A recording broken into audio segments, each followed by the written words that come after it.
जया एकादशी। धर्मराज युधिष्ठिर बोले, हे भगवान, आपने माघ कृष्ण पक्ष की छठतीला एकादशी का अत्यंत सुंदर वर्णन करते हुए सुनाया। आप स्वदेश, अंडज, उद्भिद, जरायुज चारों प्रकार के जीवों के उत्पन्न, पालन और नाश करने वाले हैं। अब आप कृपा करके माघ शुक्ल एकादशी के विषय में भी बतलाइए। इस एकादशी का क्या नाम है और इसके व्रत का विधान क्या है?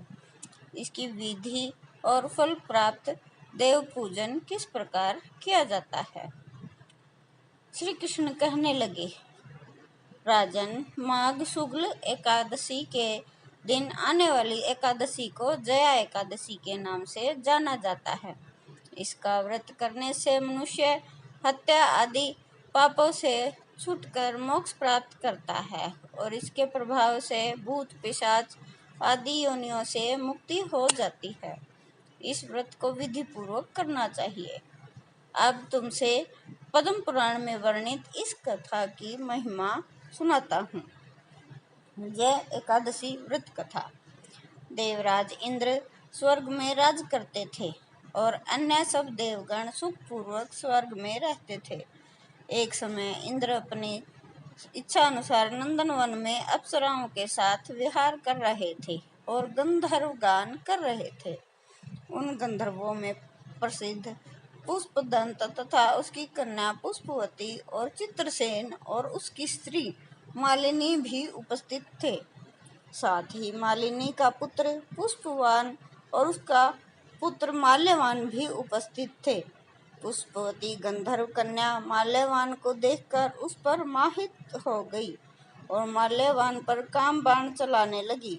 उसने अपने रूप लावण्य और हाव भाव से माल्यवान को वश में कर लिया। हे राजन, वह पुष्पवती अत्यंत सुंदर थी। अब वे इंद्र को प्रसन्न करने के लिए गान करने लगे, परंतु परस्पर मोहित होने के कारण उनका चित्त भ्रमित हो गया। उनके ठीक प्रकार से न गाने और स्वर ताल ठीक नहीं होने से इंद्र उनके प्रेम को समझ गया और उन्होंने उसमें अपना अपमान समझकर उनको श्राप दे दिया।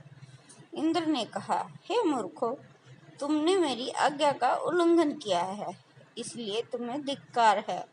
अब तुम दोनों स्त्री पुरुष के रूप में मृत्यु लोक में पिशाच रूप धारण करो और अपने कर्म फल का भोगो।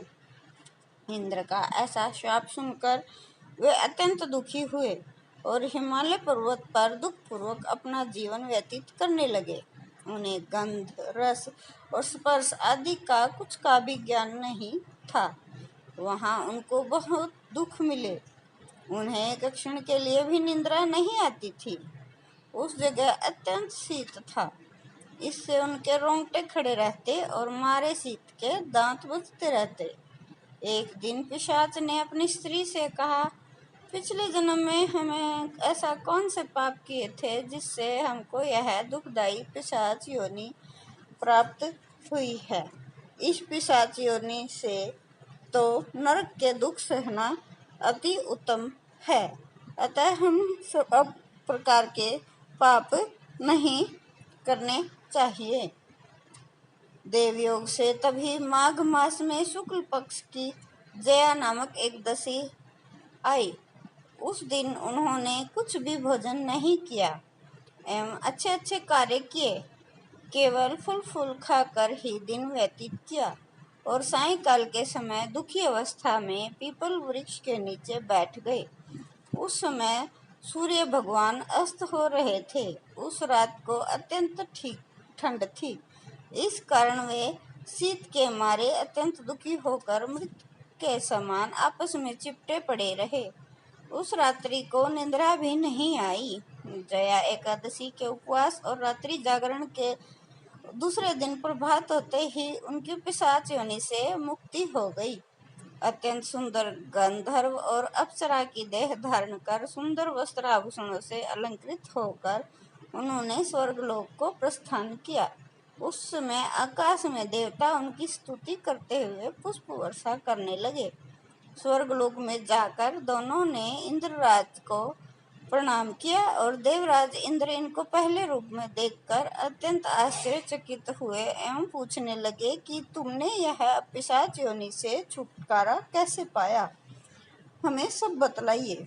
माल्यवान बोले, हे देवेंद्र, भगवान विष्णु की कृपा और जया एकादशी के प्रभाव से हम पिशाच योनि से छूटे हैं। तब इंद्र बोले, हे माल्यवान, भगवान की कृपा और एकादशी का व्रत करने से न केवल तुम्हारी पिशाच योनि छूट गई वरन हम लोगों के भी वंदनीय हो गए, क्योंकि विष्णु और शिव के भक्त हम लोगों के वंदनीय हैं।